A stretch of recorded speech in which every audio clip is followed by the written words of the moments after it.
Hi, it's Travis Moore, Team 969 Motorsports, along with Alan Myers. What next on Quad Radio? Hi, I'm Walker Fowler, and this is a DP brake rotor. And these are DP brake pads. Larry Mills and DP Brakes have been a part of my program for over a decade. Recently, we completed the Heartland Challenge, a 10-hour ATV endurance race that is not only physically demanding, but demanding on my machine and my parts. That is why we choose DP brake pads. At the end of the race, we had 0 brake failures, and they looked brand new. If you aren't using DP brakes, what's stopping you? Literally. Hello and welcome to the voice of the ATV Racing Nation, quadradio.net. I'm Rodney Tomlin, and this is Quad Radio Prodigies, presented to you by DP Brakes. What's stopping you?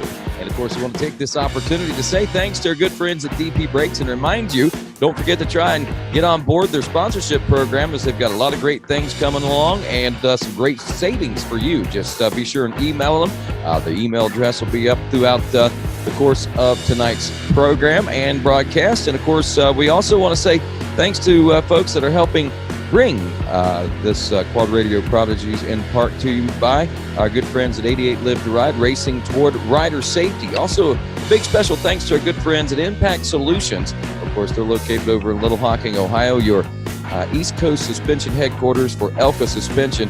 Casey Greek, the guru down there, and of course, he's taking good care of you, along with Jay Goebel and all the guys. Also want to say thanks to our good friends at Rockford Fosgate Ty Lube Honda, a great supporter of Quad Radio, along with Ford Brothers Racing.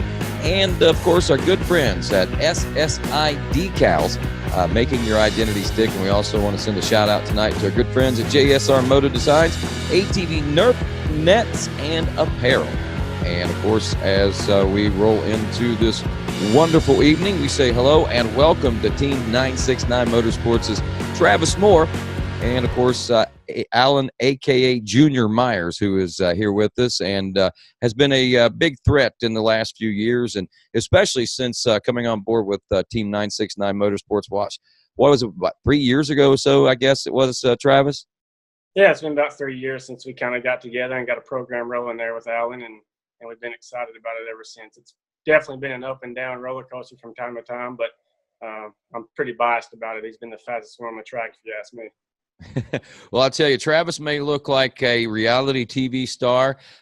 He's certainly got the makings of one, and I think if someone followed him around, they would probably get a pretty good program out of it. I don't know if you ever thought about that, but that'd be a great way, I think, to fund your program there, Travis. But very animated individual because of the passion, and that passion runs so very deep in everything that he does.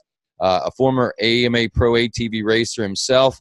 Obviously, the things didn't work out, so he took the cards that he was dealt, and I'll tell you what, he certainly pushed through and became and has become, I think, one of the sport's greatest mentors and greatest trainers that we have. And I think proof is in the pudding if you look at the results of the team.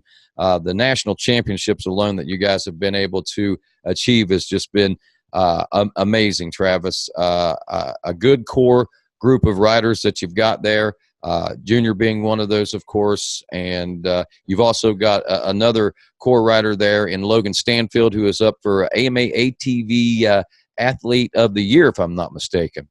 Yeah, that's correct. I think we are definitely blessed. Since 2015, we've won 11 national titles among all of us, or all of them, I should say, there at the team. And we're excited about Logan with Athlete of the Year. We need everybody with an AMA membership to go vote.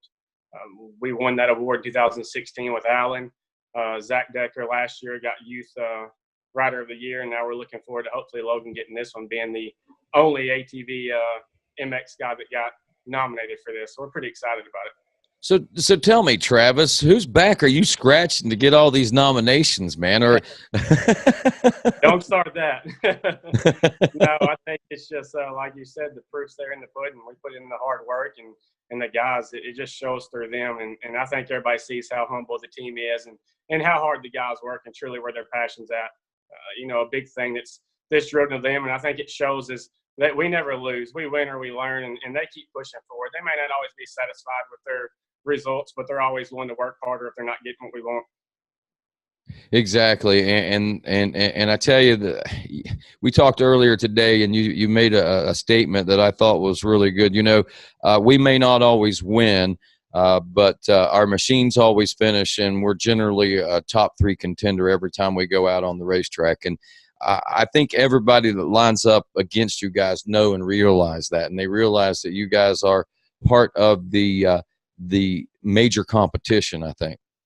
Yeah, we do take pride in that, and sometimes people think it's overkill, but we touch, every nut and bolt, and we really pay close attention to our hour meters and our clutches and the oil and just the maintenance we go through. And we kind of put a diary together, so to say, and we know how long things will last in Florida and how long they'll last in Tennessee and how many races we should go. And we really put a lot of effort into that, because that's not why we want to lose a championship. It does not want to be from a DNF. If we lose a championship, I want it to be because we were going for it and we left everything we have on the track.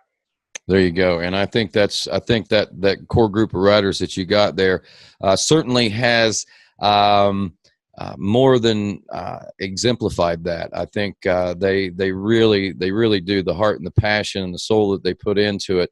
Logan, I mean, I think when we take a look at it, I mean, the successes that Alan has seen, and we'll talk about Logan first, and then I'll talk some about Alan. But I mean, look, Logan, what was it, last year, I think, broke his back, or at the beginning of the 2017 season, I think, broke his back, right? Yeah, February of 2017. And then he, I mean, amazingly was able to work his way back. He came to every race. He stayed at the training facility. He worked with you guys. I mean, it was almost as if the only thing he wasn't doing, basically, was not riding, I think, during the time that he wasn't allowed to ride. But he stayed there to keep that positive mental attitude and everything. And it seems to have really paid off this 2018 championship season. I mean, heck, he's nominated for AMA ATV Athlete of the Year. That's saying a whole lot. Yeah, and I think that's a lot to do with it. Like you said, he come off that injury, and it was horrible. I could talk about it like it was yesterday, and I hate to even be to remember it. But if I'm not mistaken, it was 2 surgeries, if not 3, and even he got some infections in that. But as soon as they released him from the hospital, his parents was like, you ready to go back? And he wanted to come to where we were staying at in Florida to see the guys and get out and walk around. And he stayed smiles the whole time. He was really a trooper about that. And I kind of mess around with him sometimes. I do the comeback kid, and that's what I feel like he done. A lot of people had doubt in him, and I think at some point he had doubt in himself. That was a big injury, and I know Mom and Daddy they were on the fence at times, but nevertheless, they supported what their son wanted, and he said he was going to come back and win what was his. And I do believe in 2017 he was going to be the national champion in the A class. But yeah, adversity got through his way, and he took it, and he come back this year and won the A class and the pro sport. And now he's up for Athlete of the Year. So I think Logan had a point to prove this year. And he proved it very well. And Alan Jr., I mean, you can't say with the successes that you've seen. I mean, when we go back 3 or so years ago, when you and Travis first became united, I guess, as mentor and student, I guess would probably be a good way to put that. I mean, we've seen a noticeable change in everything about you, man. I mean, on and off the racetrack. Yeah, when I started training with him, it really just kind of upped my program up a lot. So it just gave me like a chance really to win. And, I saw that, and I just really worked as hard as I could. And it was kind of like a win or lose thing for me. There was no second place. And that's good. And you guys were prepared to win. I mean, that's how you guys prepare. Like Travis was saying, every nut, every bolt, everything on that machine is checked and double checked and made sure that it's gone over before that machine hits the racetrack. So likely there's not going to be a mechanical failure out there on that racetrack. Having that confidence, that's got to be a big win for you, I think. Yeah, that's definitely a huge, mental thing for me. Knowing that your bikes are 100% whenever you're on the track is, if you have that feeling, that's a really good feeling to have, It is. And the thing about it is the race, that 4 laps, that 5 laps, that 15 minutes or whatever time it is that you spend on the racetrack out there, that's such a small part of what's going on. That's basically all the hard work paying off for you, I think, whenever it's all said and done. Exactly. Yeah. You know, you said about like the 5 laps. You know, that's the win. After that is, you know, you celebrate for 45 minutes and it's back to work, and you're working for 2 weeks on end, and you know you're really working your butt off just to get that 45 minutes of, you know, celebration off a win. Yeah, and I mean, and those wins, that confidence carries you on, and you know that's on the track stuff. But a large part of what takes place, I mean, Travis is a great rider. There's no doubt about it. He proved himself as an AMA Pro ATV racer. Had he had the support, there's no telling where he could be, where he could have been. But the thing about it is, I think as much as anything, Travis's help for you comes more off the racetrack than it does on the racetrack, which everything off the racetrack applies to the racetrack, I think. And I think that's where the successes lie for you. What's it like being with Travis? It's really good mentally. You know, he just kind of gives a positive vibe, you know, a winning vibe, really. And, you know, that's really all we go for is, you know, work hard, and, you know, how you work is how your results turn out, really. Now, how do you maintain that level of confidence without crossing that cocky line? Because, I mean, I have to commend you. I think as good as you guys are, I don't think you're cocky, you're confident. And there is a huge difference. How do you maintain that? I mean, winning feels good, I know, and it feels good to brag sometimes, but is that part of the training that Travis has instilled upon you? Yeah, I think the main reason why I can, you know, kind of not stay cocky really is I always, I guess, keep my goals like a little bit out of reach, you know, where I can, you know, do good, but, you know, I can never touch my goals. You know, I always set them way too high. That's a good thing. That's what you know. I agree. I mean, we all want to achieve our goals, and whenever we do achieve a goal we set too high, we realize we've done something pretty amazing, I guess, huh? Exactly, yeah. So let's talk a little bit about you. So the first year, it was you're kind of like the anchor of this Team 969 Motorsports, I think. Wouldn't you say so, Travis? Yeah, definitely. He's we would say the base of the foundation that kind of got this up and going, and made me realize that I do have the passion for this, and I do have a gift, if you will, and blessed to still be in this industry. And he's to help pull me out of a rut as well, and we went to the top together, and we plan to stay there. Yeah, it is together. I mean, it's amazing. You guys all celebrate, the whole team. When one of you win, you all win. I mean, that's and that goes to the chief cook and bottle washer in the pits. You know, I mean, everybody's excited for each other, and I think that's hard to get. That's really hard to get.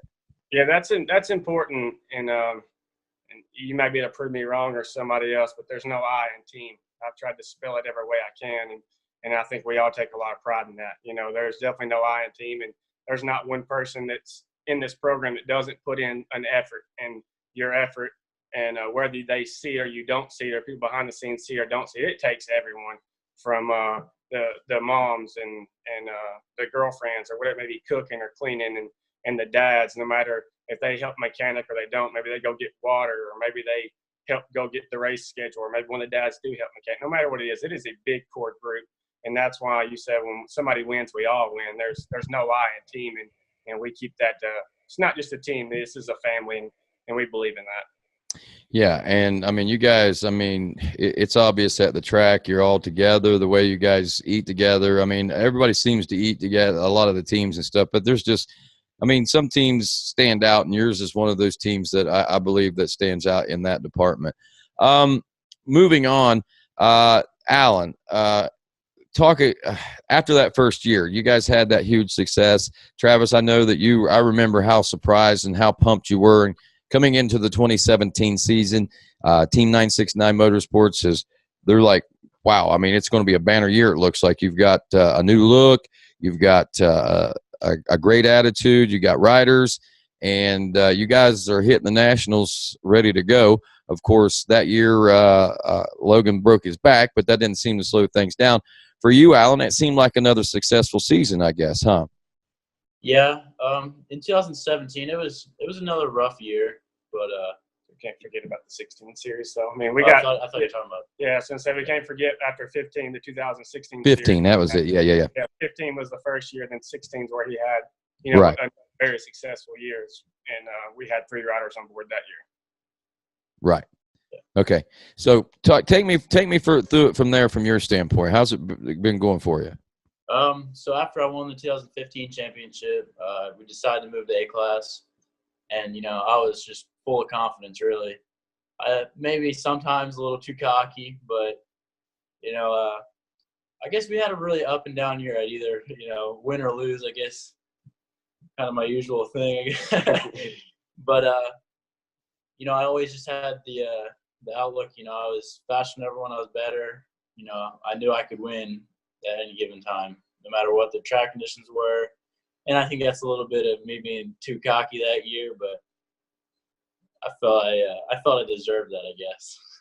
Well, I mean, like I said, it's hard not to be sometimes, but when you've got a good mentor like Travis to keep you in check, I mean, he gets a little cocky too sometimes, but confident, I guess I should say. But at the same time, I think he does a good job of keeping it in check, and that's what I think he's taught you. Like I said, off the track as well as on the track. I mean, it just everything goes hand in hand for you guys, and I think that's great. And this season, we look at your results, and they're not bad. I mean, well, Pro Sport probably wasn't, but I know you didn't focus on that a lot, and I know Pro-Am was kind of the focus, but I also know that you were nursing some injury too this year. I mean, it was a rough year for you just to get that third, I guess. Yeah, it was definitely a really tough year for me. I started out awesome. Every Pro Sport race that I raced in, I won in the beginning of the year. Had, I think, 2 overalls in Pro-Am in the beginning of the year, and I was just really on fire. And Texas came, and I cased the big triple and tore my rotator cuff. And, a lot of people said from my accents, I was too nervous. But really what I think it was, I think I was honestly too relaxed, and I wasn't focused enough. And I think that was a big problem. But I healed from that pretty quick. My first race back was High Point, and I pulled the whole shot, and I was winning that. And from not riding for so long, I just got so tired. I got arm pump real bad, and I made a mistake, and I crashed. And a few races later at Unadilla, I was on fire again. I really loved the track this year. I was flying.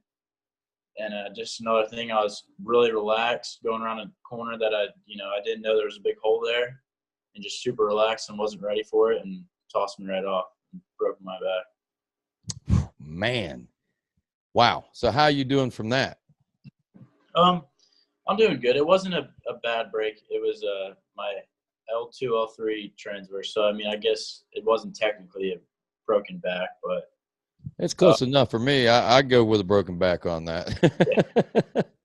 So I healed from that, and we were at Redbud, and I wasn't 100% yet. I wasn't going to race. I was just going to roll the track for points. And, I really had – that was honestly the most fun I've had at a racetrack in a long time. And, because I was just hanging out with my friends, not worrying about racing, not worrying about winning. And I wake up Sunday morning, and I just, I'm super, tore up. I'm upset that I'm not racing. And, I'm thinking about it all morning. And we go up to the line. And I'm like, hey, Dad, I think I'm going to race. And he's like, well, you need to talk to Travis. I'm like, Trav, I'm racing. And he's like, whatever you feel, buddy, you go for it. So I decide to do it, and I get the whole shot. My seat comes off first corner. And I lead every lap and win the first moto. And, the fans around the track was just insane. It was so awesome to see that, all those people cheering me on and stuff like that. And I could just feel the energy when I was riding. That was the most fun I've ever had on a racetrack. And second moto, I got the whole shot and hit a little kicker and got bumped up and pushed back to third. And got back to second and kind of just, stayed humbled and stayed there. And I finished the weekend with a second overall. My teammate Logan got third. So it was just an amazing weekend for us. Redbud was definitely the best race of the year, I'd say, for the team. Wow. I love memories like that, man. I mean, and hearing the story about it like that, the way that unfolds. I mean, and hey, and Travis, he knew what he felt. You knew whether or not he felt like doing it, and I'm sure you knew if he was started to hurt, he knew when to back off too. Yeah, it's definitely what I was hoping for. And like he told me that it was a surprise, and so I kind of messed around with him. Like, well, if you pull the whole shot and you fill it, race, and if you don't, just pull over or whatever. And I look back at his stat. I'm like, we didn't like thoroughly prep this bike because we wasn't racing. So we're kind of like trying to check stuff without him knowing. I mean, we knew it was good enough because it'd only been ridden a few laps, but deep down, it's like, is the air filter tight? Did it have plenty of gas? I mean, we thought we had enough gas to roll the track, but we all know Redbud, it's deep and it causes to make bikes drink a lot of fuel. And so there was a lot of worries in my head. And I thought to myself, well, if we pull the whole shot, he's probably going to go for it. But if he's not mentally there, so I did whatever. And sure enough, he ripped the whole shot. And as soon as he come around the corner, I seen his seat fly off. So I thought, he'll pull over. His back was broken. This is going to be tough. But also in the back of my head, knowing he stands up a lot. And even when he was injured, I mean, I might add that he stayed on the stationary bike. And when he was able, he rode bikes. And if he couldn't go the full lengths, we would do things on the side. And anything he could do that wouldn't hurt that injury, we did because he was just so eager. And every time we worked out that he wasn't in physical therapy or at the doctor, he was there with the team watching it. So I knew he was hungry, but simply Redbud's the worst track, in my opinion, that your seat could fall off at. He was in tip-top shape. So, like you said, it was amazing. And it was Logan's first Pro-Am race, and it was, the first race Logan come back to in 2017 when he broke his back. And I think we do have a lot of good memories there at Redbud. But this year, like he was stating, it topped it. I couldn't tell you how excited I was. I broke a pit board, not being mad, just excited. I have a bad thing about breaking pit boards. When I'm pit boarding for him, I was so pumped that this was happening. He was continuing to pull away, and I was telling him that he has to slow down, and save yourself, because I was worried about him hurting. But it was phenomenal. I couldn't have been any more proud. I'm pretty sure the whole race probably brought tears to my eyes, and it's just that determination that we like to see. Like I said, we win or we learn, and he's been an example of that along with Logan. They're definitely my core guys here that they push through. Yes, and rightfully so, man. I mean, you guys, fate brought you guys together, coincidence, luck, whatever it was that brought you guys together, man. It's certainly been a great union, like I said. And I think it's more than a friendship. I think you guys have bonded as family to an extent. And I expect that you guys will probably be lifelong friends. And as we move forward here, I do want to make one statement, and I don't want to pump you up too much, but what you got going on, Travis,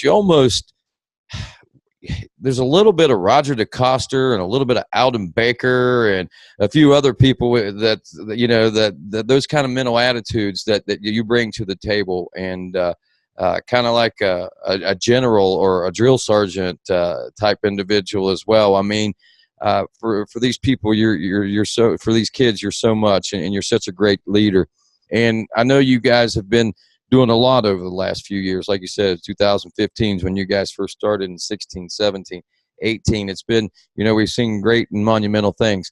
What's the plans for the future for 969 Motorsports? Are we continuing to grow? Looking at 2019, I know there's a lot of changes in the economy, a lot of changes just everywhere and everything. And how are things? Where are you guys steering toward, I guess, is what I'm asking. Yeah, I guess I kind of did the same thing you just talked about with myself several times this year. I've kind of had to set back, and I've thought about each year of the mistakes made, because obviously I make mistakes just like anybody else, and we make mistakes as a team because there's no I in this team. So we all try to learn, and I've listened over the years of the ups and downs, and even from the general public or my riders or families or parents, and I even have to go back to my core sometime and talk to my dad and my mom, the reason I'm here doing this now. And I think what we've come up with, we're going to step back just a little bit, so to say. We've kind of scaled back. We're going to have Logan and Alan as this year, I guess you would call it the elite, the 969 elite team. They're the ones that I feel like if anybody wants to be a part of a team, they want to be a part of that. That's the Cinderella story, if you will. I have my Cinderella story. That's what's got me here. But if there is a Cinderella story of Team 969, I think it's Logan and Allen. And I know kids respect being around them and along with me as well. But what I want to be able to do is open our wings up on this program and allow kids to come in and be able to hang out with Allen and Logan. And Allen and Logan kind of start training the kids some, and their skill level, obviously, they can start doing some training. And it would get to a point to where I need to step in and help some. I'll step in and help with setup or whatever it may be. But I want me and them two to really start working together, and we want to offer a satellite rider program to where they're not living here full time, but anything's negotiable. But we're looking for them to be able to come down once a month. Come to Florida, me introduce you to our sponsors, and help train you as much as I can by phone, and if you need encouragement because it's hurting, you can reach out to Logan or Allen or myself. Have it to where somebody here is always available for this satellite rider we speak of. So that's kind of what we're looking at. We're kind of pinning all the details down now, but they're going to be the core of the elite. And, with Allen going pro, we will be in the pro pits this year, and Logan focusing on pro-am. So both the guys have really picked up something, and they're determined, they're focused, and ready to make statements. Okay, if you didn't pick up on that, Alan Myers is going to go AMA Pro ATV, so this is going to be your rookie season in 2019. We hadn't mentioned that. I know you and I had mentioned it earlier today, and I was getting ready to touch on that. And then obviously – Huh? I've been waiting to throw it out there. You threw it out so nonchalantly, though. I mean, that's some pretty big news. That's huge. That's great. And wow, that's great. And you're right. I think these guys are ready to start leading as well. And that's pretty cool. Now, as far as satellite, I mean, is it open to anybody? I mean, can anybody be on this satellite program, or is there like a process you got to go through? Do you have like an audition process, or do you have like anything that you're any stipulations? Because like you say, I mean, you mentioned 969 and the words elite. In order to be an elite rider, and especially for 969, it takes a special character, I think. So, I mean, though, I imagine everybody's welcome to maybe ask and request. Not everybody's going to get this opportunity, I would think. Yeah, correct. I mean, we've kind of tried it several different ways these past years, and that's why we're trying this now. I mean, used to, I had a 2 or 3 week tryout period, and because I want to know my guys' feedback, if they're getting along with the kid, what they see in it, and I want to know how the family is, because he's going to be joined around with families that trust my judgment on things. So I think with the satellite program, you wouldn't be full time. You necessarily are not going to have the same graphics as the elite 969 guys. You're able to come do the track walks with us. If me, myself, Logan, Al, whoever can come assist you on the gate. If the time is there and it works out, if we have a busy day and blown motors, we got a lot to do, we may not be able to make it there. So it's not pinning ourselves down as much, but it's able to give us a year around you, and maybe 2 months in Florida, a week in Florida, 2 weeks in Florida, whatever somebody can do. Come down to Tennessee. Can we help haul a bike around for you for a long trip? Do you need help with bike maintenance? I mean, are you having electrical issues, motor issues? What can we do to help you? And it kind of gives the satellite rider an opportunity to see, what it's like himself, and does he have what it takes? And if he comes down to the facility in Tennessee, he can see that, the guys, they have a good facility there. I mean, every day, I'm not going to say the trek is fully prepped, so to say. I don't do it for smoothness, but safety, it is. And if it's too muddy, I prep it so they can ride. And if it's too dusty, we water it. And the guys, they put in a lot of hard work. So give them time to see that and really think about it all year. Do they have what it takes, or do they want to put it to that level? Because some people just don't want to be at the level these guys do. I mean, their goal is greatness, and we're not going to stop before we get there. That's true. I love how you word things, man. I mean, you're such a poet, and I mean, it's just amazing and it's so inspirational. Whenever you talk, man. I mean, sometimes I'm just like stopped. I'm like, you're so wise beyond your years, young man. I mean, it's amazing. When can we apply for this satellite program? When are you going to have the details available for us on that?